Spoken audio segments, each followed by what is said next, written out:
I'm sharing with you how I made these gorgeous princess dresses for the girls, but first, here's some bloopers.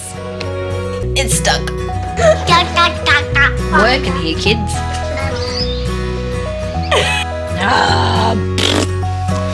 Oops. Oops, sit still, I'm not trying to tickle you. Mathematically accurate there. These. Hi crafty people!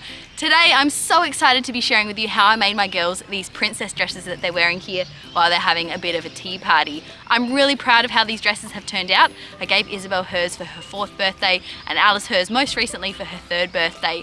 They look really sweet on, and I know that my girls have really enjoyed using them so far. So I hope that this tutorial today will be inspiring for you to try and make a princess dress for someone in your life too. Some of the features I really like about these dresses are that they have a shirred panel on the back, meaning the girls can put them on and off by themselves. There's no closure on the back. And that shirred panel also means that they are quite size adjustable as well. The girls are both wearing the same size dress even though they're 18 months apart, and I know it's going to fit them for quite a few more years as well. I also like the puffy sleeves on this dress. I think they're really sweet, and the full skirt that I've made, the 3/4 circle skirt, really makes for a nice twirling effect when the girls inevitably want to twirl in their princess dresses. If this is your first time on my channel, then welcome. My name is Marie, and this channel is all about motivating mums to make and mend.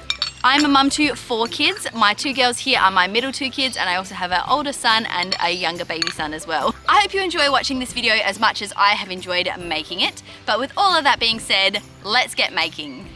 My mum makes a princess dress. To make the bodice of this princess dress, I took a shirt that already fit Isabel really well, and I cloned a pattern from that shirt. If you don't know how to clone clothing, I'll leave a link in the description box where I explain all about that. But basically, I'm just tracing out the pattern pieces from the shirt so that I can get almost an exact copy of what that shirt's fit is like. I also cloned the sleeves from a shirt, and then I slashed and spread them to make them extra wide and puffy. And with the bodice pattern piece, I slashed it down the center third of it so that I could create a separate panel in the middle so that I could add this contrasting fabric. So here are all the pieces that I needed to make the bodice. We're going to use a big sleeve piece like this to cut on the fold here and make these large puffy sleeves. To make this bodice piece here, we've got 2 different pieces going on. We've got this center piece and we've also got the side piece here. So I've got 2 different pattern pieces for that, one for the side of the bodice and one for the center, which we cut on the fold to make this whole center piece here. I also have a piece which is equivalent of both of those 2 front pieces put together. This here is what I use for the lining piece on the inside because there's no need to have separate panels for the lining. To make the back of the dress, I have shirred a rectangular piece here which becomes the back panel of the dress, and then I have just used a strap piece here which is sort of like the strap on the front of the dress to add to the top of the shirred panel to create straps across to the front. The reason I did that is because I thought if I just added the sleeves with none of these panels, the sleeves would slip off of the girls' shoulders, and that bothers me. I'm sure it would bother them. So I have put a proper strap all the way from the front to back just to make sure that it's as comfortable as possible. To make this panel here of shirring, I have a long strip of that fabric, which I've already cut right here.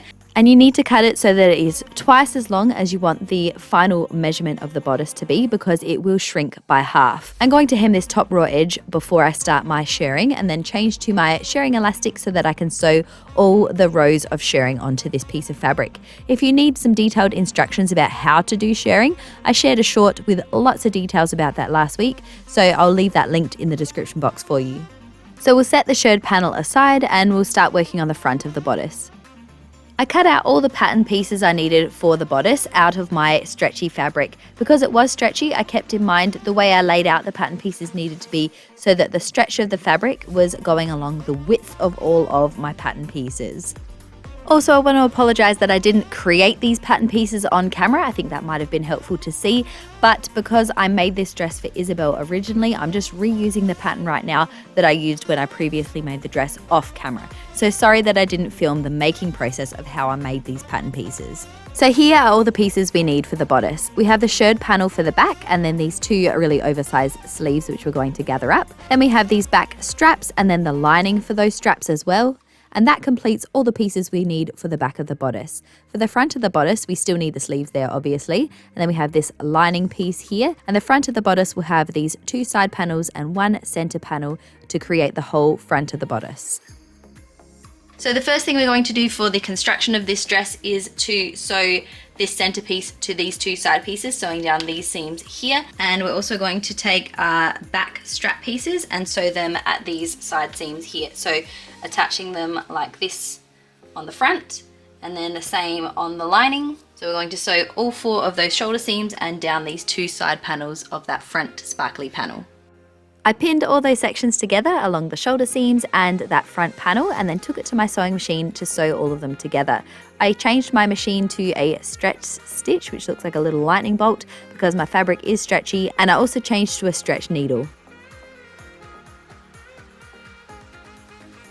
I placed the lining and the front part of the bodice right sides together, and I've pinned along the neckline and down the back of the straps so that I can use my stretch stitch along that section to join the lining to the front. Before I turn it out the right way, I'm clipping into the seam allowance so that when I do turn it out, it'll look smooth because the seam allowance will curve with the fabric. To help this to not look so bumpy and like puffy on the front, I'm going to be understitching it. So I'm going to open out the seams again, and I'm going to push the seams to the lining side and stitching it down. And that way it will keep everything a lot more flat and flush, but you won't be seeing the stitching on the front piece of the fabric.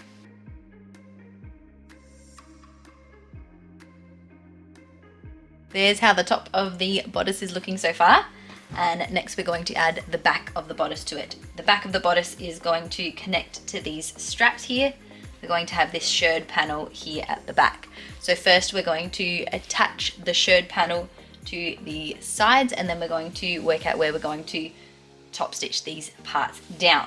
So in order to put our shirred panel here onto the back, we need it to be the same width as our front piece. So to do that, I'm going to rule a line straight down here and cut it off so that we have a straight line here to match up with the side seam on our front piece. And then I'm going to measure across to work out where to cut the other side so that it is the same width as the front of our bodice.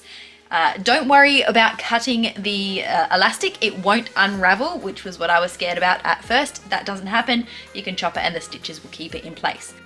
I have the shirred panel right sides down on top of just the front piece of the bodice, and I'm sewing down the side seams, and then I'm flipping the lining on top of it as well, because I found this easier than trying to sew all 3 of the layers at the same time as each other and keeping them all lined up, because this fabric that I was using was really quite slippery. I flipped the lining onto the back of the shirred panel, and then I sewed down the sides again. And when I flip it out, the edge of the shirring has been encased within the 2 parts, the lining and the front of the bodice. So it looks really neat on the inside, and it's very comfortable for them to wear. On the bottom edge of the straps, I want to encase this raw edge so it's not visible when I top stitch this onto the shirred panel. So I'm putting the lining and the front of the bodice straps right sides together, and I'm pinning along the short edge and the base of the strap and sewing down it so that when I flip it out, it will look neat, ready to be top stitched on.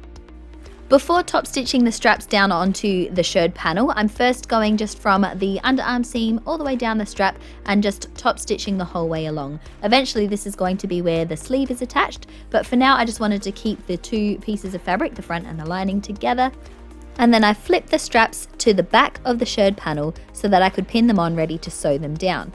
I made sure that each of the straps was the same distance away from the side seam so that they would be even, and I just pinned them in place on the back of the shirred panel and then just ran my stretch stitch along them to keep them in place. Alright, this is how the bodice is looking now. I've got the back all attached, so these straps I've basted them together and I've sewn them to the back, and when I did the stitching I made sure to stitch sort of along one of the lines that was already there just to make it look nice and neat. So the next step will be sewing on some little roses and then adding on some sleeves before we move on to working on the skirt. To start making our sleeves, we're going to sew down this short edge here, but because I'm using French seams, I'm sewing it first with wrong sides together and then flipping out the sleeves to sew it right side together to encase this raw edge. The reason I've chosen to do it this way is because this sparkly sequin fabric is a bit itchy on the girl's skin, and doing a French seam means that the sparkles are encased and won't itch under their underarm. This was also a problem when hemming this sparkly fabric, because as I flipped it underneath, then the sequins were against their skin. So I had to go over the edge of the sequins there with some satin ribbon, and I just sewed that in place against the edge of the sleeve and covering over the sequins onto the inside of the sleeve. It was more just because of the fabric I was using being itchy. This isn't something you would need to do at home unless you had the same issue. I'm using this purple ribbon to decorate the hemline of the sleeve. So I'm sewing the top row of this ribbon and then again sewing the bottom row of this ribbon to keep it in place. And I'm doing this both because it is just a bit of extra decoration. I think it looks pretty, but it's also going to be the casing where I thread the elastic so that the sleeve holds tightly against their arm. I threaded the elastic through the hole that I left in that purple casing, and then I pulled both ends of the elastic together and closed them over with a zigzag stitch before pushing them back in the casing and sewing the casing closed. I was then ready to set my sleeves into the bodice. In order to do this, you need to do a gathering stitch at the top of the sleeve so that it's the same size as the armhole.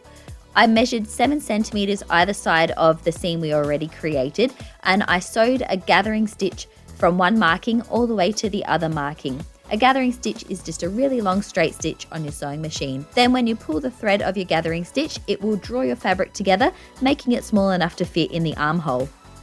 With the bodice inside out, I slid the sleeve into the armhole so that the right side of the sleeve was against the right side of the bodice. Then I put pins all the way around the sleeves to hold it in place, making sure that the gathering was spread out so that it looked even when I sew it together. Then I took it over to my sewing machine to sew it together using my stretch stitch. Once the pins were removed, I was able to then look at the front of it and take out any of the gathering stitches that were visible from the front. I found the neckline was gaping a little bit on Isabel when I tried it on her, so I decided to sew a piece of elastic along the top neckline there, just on the front of the bodice, just a small little piece just to draw it in a little bit tighter so it wouldn't gape as much. And then I was ready to sew these little roses on. Here's how you make these roses. I cut a rectangle of fabric measuring 2 centimeters by 20 centimeters, which is about 1 inch by 8 inches, and I'm folding my fabric in half lengthwise so that the wrong sides are together. I'm sewing another gathering stitch, starting at the folded side of the fabric and curving my way down to the open side of the fabric before curving back again to the other side, so it should look like this. I'm cutting off the excess of this rectangle, so now it's kind of a curved arch with a long part in the middle. And I used a gathering stitch, so the longest straight stitch that my machine could have, so that then when I pull on the string, it gathers it all up, which gives it that gathered, ruffled rose effect.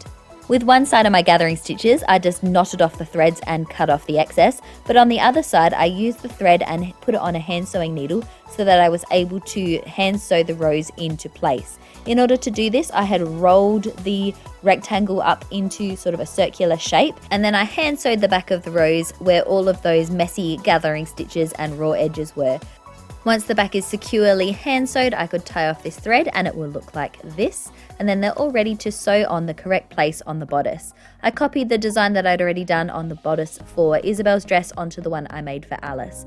And if you follow me on Instagram, you know this part took me a very long time. I really don't like hand sewing, so I put off making the roses, I put off sewing them on. I did end up hurting my finger at one point and getting blood everywhere, and I didn't want to get it on the dresses. It was not a good time. I don't like hand sewing.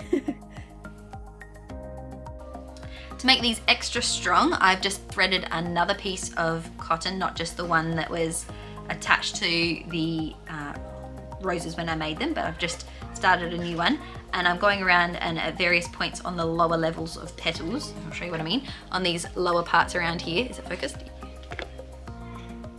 Yeah. On these lower levels here, I'm just sewing some stitches to make it really secure there so that it doesn't move, because if you don't, they get a little bit wobbly and you can see the bottom, but once you do, they are just a little bit more secure on there, because I do know that these will be fiddled with a bit, and I just like making them as tight as possible. So I'm just catching some of the petal and then going back down pretty close to it so you can't see that stitch obviously, just to try and keep them all in place. I was just attaching the roses to the front part of the bodice so that once the lining was over the top, you couldn't see any of my hand sewing stitches. Here's how it looks, all the roses on it. The bodice is completely lined on the inside like this. So this part is all done, and next we're going to work on the skirt. Here's the skirt on Isabel's dress. I've used this shiny fabric here for the main part of the dress, and then this chiffon type fabric on the top. So we've got two different textures going on here with Isabel's dress, some little roses, and there are some side pockets here. So I'm going to replicate that with the one here I'm making for Alice, except I'm using a satin for the dress. The skirt piece is a 3/4 circle skirt, so I've cut the first piece out like this. I've made it slightly bigger of a waistline than the waist of the bodice because the bodice is stretchy. So I've increased the size of the waist and then done a 3/4 circle skirt for the bottom here like this. And I've also cut out 2 sets of pockets which I'm going to be sewing in the side seam of the skirt. I used a website that would work out how big to make the circle skirt because I find it easier just to type in the numbers of the waist measurement and the length you want, and it tells you exactly how to cut it. So I'll leave a link to the website I used to find the dimensions for this circle skirt. I'll leave that down below. And if you'd like a more detailed video about how to make circle skirts and how to pattern them out, just let me know in a comment and I could make that in a future video. So for now, I'm going to cut out my second piece of my circle skirt, exactly the same as this first one, and then I'm going to be sewing my pockets into the side seams. I measured 8 centimeters down from the waistline in order to put the pockets all in the same place. So I put 2 on the front and 2 on the lining in the exact same place and sewed them down using a straight stitch on my sewing machine because this fabric is not stretchy. I worked on the chiffon layer next, and I cut the length of the chiffon layer to be twice as big as the waistline of the dress, and I had it folded in half and then about 30 centimeters wide. With it still folded in half, I sewed a gathering stitch along the raw edge side, not the side with the fold on it, so that I was able to gather up that side, ready to then sew it onto the waistline. At this point, I also sewed down the side of the chiffon to attach it to the side of the satin part of the skirt, and I regretted not doing this before I sewed the pocket on. It would have looked a lot neater because then the chiffon edge would have been hidden within the pocket seam, but unfortunately I didn't think to do that beforehand, and it wasn't worth unpicking for such a small mistake. I put the 2 sides of the skirt right side together and pinned down the side seam, including the pocket bags, so that I was able to sew down that and around the pocket bags to attach them together. I was very particular with trying to make sure that the chiffon on the front and the chiffon on the back lined up so that it looked like it was all flush and that you couldn't see where the side seam was. Look at that. Woohoo! Yes, perfect. Now we do the same on the other side. The second side didn't turn out quite as perfectly as the first side, but it was close enough. I'm hemming the skirt now, but I am actually flipping it up onto the right side of the fabric, which would seem wrong, but I'm actually going to then be sewing back around it again with this on top. So at the moment, I have the raw edge flipped up here on the right side of the fabric, and then the back of it looks like this. So nice and neat on the back. And then I'm going to go back around it again and sew this over the top here so that this side will be neat with the ribbon and this side will have the hemmed part that we're doing right now. I sewed along the top side of the ribbon and the bottom side of the ribbon, the same as we did when we were adding this ribbon to the sleeve.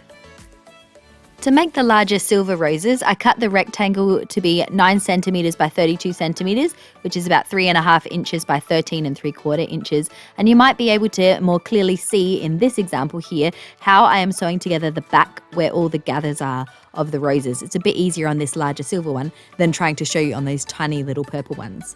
I was finally ready to attach the skirt to the bodice, so I'm running a really long gathering stitch along the top of the skirt as we've done previous times a lot in this tutorial, and then I'm pulling the gathering stitch so that I can draw the waist of the skirt small enough to fit within the size of the bodice. I flipped the skirt up over the bodice so that the right sides were together, and I matched the side seams and pinned around the waistline so that I could sew them together.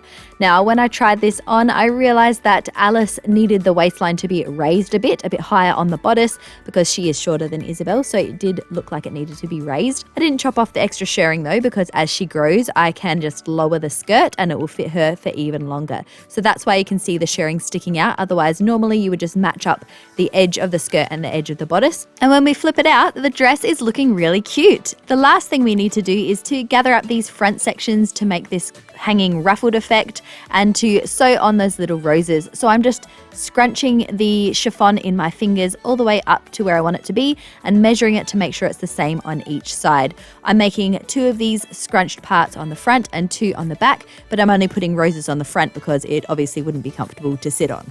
I hand sewed the ruffle in place and then the rose on top, sewing the rose at various points around it so that it would sit flat and not flop down. So, ta-da! Here is what the finished dress looks like. And before I wrap up this video, I thought I'd include this footage here of my girls playing bubbles with their princess dresses on. They were having a lot of fun this day. We had this tea party and I just thought I would throw it in here so you could see the dresses in action. So there you have it. I hope you've enjoyed this video as I made the girls their princess dresses. If you have a go at making a dress similar to this, I'd love to see a photo of it. You can tag me on Instagram at mymum.marie or you can send it to me on Facebook. If you would like to support my channel, I would love for you to subscribe to come back to watch some of my future content, and you can watch another of my videos after this. But until next time, go get creative and we'll see you later. Bye. Bye bye. See you later. Twirl up paper.